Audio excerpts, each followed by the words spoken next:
How's it going, everybody? Welcome to OP Entertainment. I'm Omar Darwish. And I'm Pratik Charian. And this is our review of Marty Supreme. We're going to go spoiler-free on this. This is directed by Josh Safdie, not Benny Safdie. I have a question. What does Benny Safdie do? He acts now. And he also directed Smashing Machine, right? He directed that. Okay, all right, if you say so.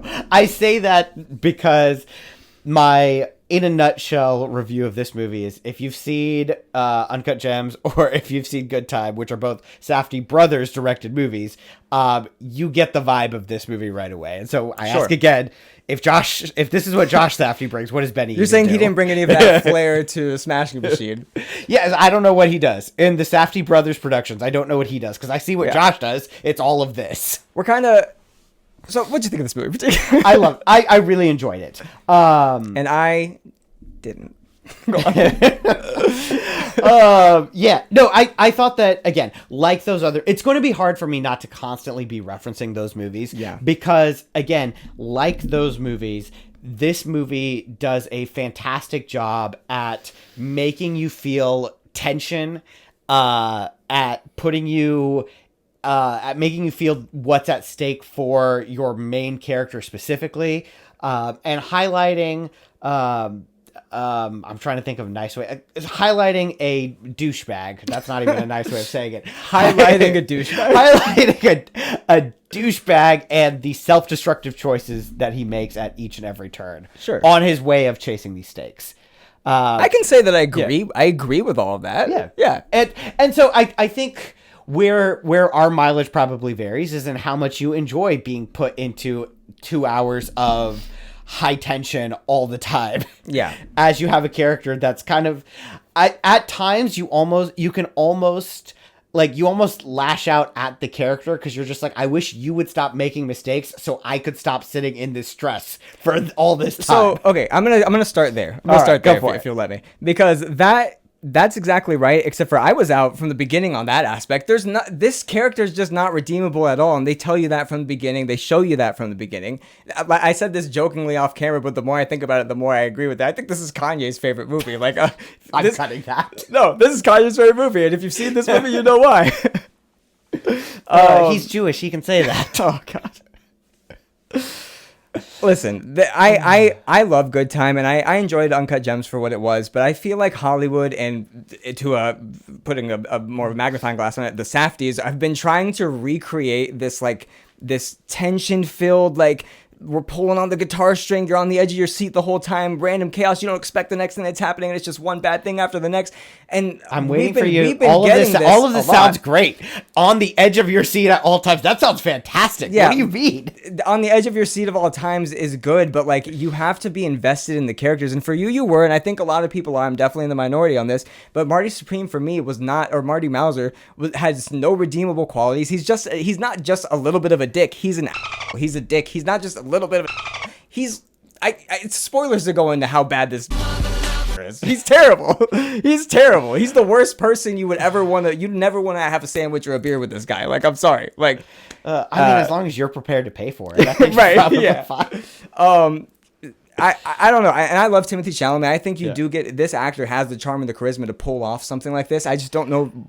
it just didn't work. It didn't scratch me the right way. I think the thing that comes out is, while, yes, he's not a likable person, I think you have to... I think it's the drive and passion that he shows at all points is where, at least for me... As much as I'm I don't like this character, but I'm still rooting for him because I want to see this drive and passion rewarded.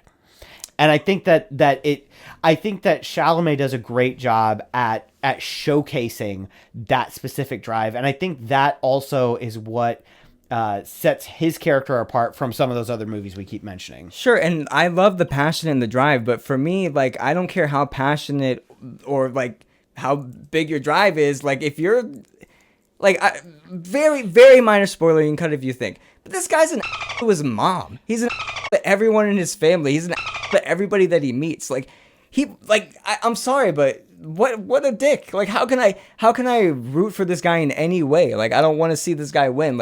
There's a reason why we cancel people in Hollywood is because they don't deserve to be in this spot doing what they do. You know what I mean? It's okay. Yeah. These are slightly different things, and I kind of don't want to get off topic and talking about the difference between cancel culture and rooting for someone who's not a nice person. We're just not going to go there. But this isn't just not a nice person. I think that's being too delicate with what this character is. He's not just not a nice person. He's much worse than that. So it seems like your main hang up with the movie is just that you couldn't root for the main character. Not and at it all. seems like that's in any situation. That's where the line is going to be. And I think and you know what? That's probably the line, and that's probably fair. And honestly. There's movies like we mentioned, Good Time, Uncut Gems, where the main character is an asshole, but they still give them enough qualities where you're rooting for them. It's not just their passion that's why you're following right, them. But that's what makes this character different. I don't want to see those other characters again. Like I want something different, and I thought that this brought that. What else you have? Listen, the cinematography was great. I didn't think the editing was great, but the music was great. I was gonna say you're a big score guy. What'd you think? The score was fantastic. The cinematography fantastic. The soundtrack alone was fantastic. So like, if you're a Tears for Fears fan, you're gonna enjoy yourself here. Yeah, but I thought the soundtrack was great. How did you feel about like an 80s style sports movie set in the 50s? Because that was kind of my favorite part of this. Like, the vibe of it, right? Yeah, no, I enjoyed that quite a bit. I mean, I don't know why anyone would have a problem with it. I thought that making it feel that way set you up for like the movie to just do its own thing, because it kind of at times it can kind of lull you into, okay, this is like an 80s sports movie. I know where this is going to go, and it's just not going those places.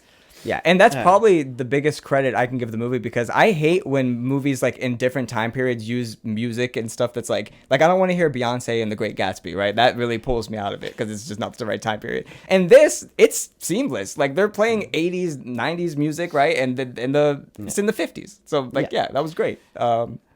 What else you got? I got nothing good else that I could say about this other than I think Timothée Chalamet was good in this, like he is in everything else. I don't think this is near his best performance, and I've only seen like 3 or 4 of his projects. I felt like he was more just playing like John Cena plays an exaggerated version of himself in the stuff he does. I felt like this was Timmy kind of doing that, like he was like being like the exaggerated version of himself. Because I don't know him personally enough to just from what we see, obviously, to paint him into those boxes. Yeah, I wouldn't want to. Yeah. No, I thought the acting overall was good. I weirdly really enjoyed Gwyneth Paltrow in this. She was good. Yeah, I thought she was really good. Yeah, yeah. I really liked her in it. Do you think of Kevin O'Leary? He's playing himself. I mean, he's you know him well enough to say. I've seen him on Shark Tank. He's playing the same character. I didn't know he acted in anything. I don't know if this is his first thing. I think this is also like a Safdie Brothers thing where they like bringing in non-actors for these. Just to give it that like real realism. Yeah. It worked for me. Yeah. Yeah, they enjoyed doing that. And they asked him to play himself, and he did. So do we need single Safdies or Safdies together now again for the next one? What do you think? I think Josh is good. I think he can keep doing his thing. I don't know what Benny does. So this definitely over Smashing Machine for you, right? It's not even close. Yeah. I think I can even say this is definitely over Smashing Machine. With that said, do you want to score it? I'm probably just gonna give it a 5 out of 5 right down the middle, because it's 5 out of 5. 5 out of 5. 5 out of 5. 5 out of 5. You heard it here. You're right. Just give it to them. Give them their view. I'm gonna give it a 5 out of 10 right down the middle. It was fine.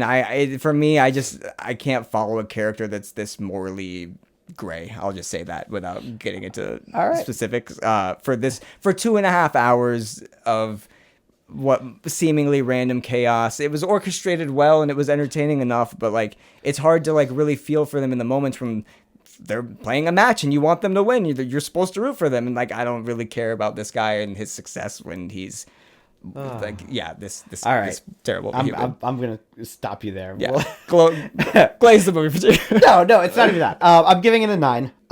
Again, I thought that I enjoy movies that make you feel that tension, make you feel the stakes, and I thought it did a great job of that. I thought it was well shot. The score is great. All of the acting was really good.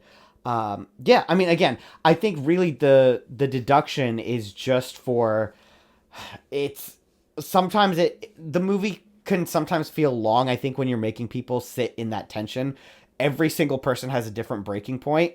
And for me, this took me close there, and not quite took me over, but it definitely made me sit there for longer than I would have wanted to. But I could see that mileage varying for people. This is clearly a genre and style that people enjoy. So like I know I'm in the minority on this. I think I've got a couple movies that do this already. I don't need it anymore, and especially if you're not going to even try to make the character likable, in my opinion. So all right, do you want to take us out? Yeah, I don't think we have anything next week, so we're probably just that's probably it for 2025. We haven't even talked about what we're doing next year. I don't know. We might shut it down. We might shut it down after this one. See you guys. We'll see ya.